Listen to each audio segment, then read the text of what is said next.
सोमारा बोड्ड्या नायक नगरान एका घरान बापूय आणि पूत हांची कूड सापडली। माहिती प्रमाण संजय म्हापसेकर आणि ताचो पूत संचित अशी तांची वळख आसा। संजयाची धूव घरा परतली त्या वेळार ताका हे दृश्य दिसले।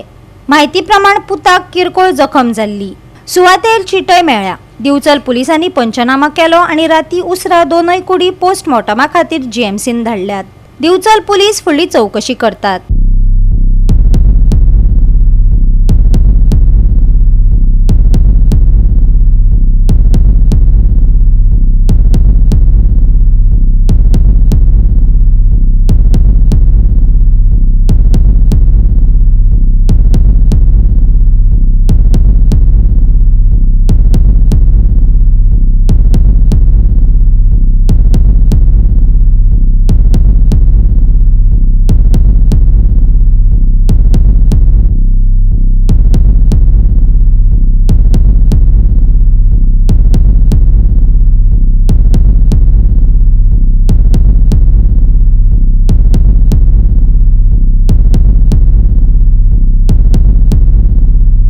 गोवा 365 खातीर महेश गोवेकार, गौतमी गावकार आणि ओमकार देशप्रभू।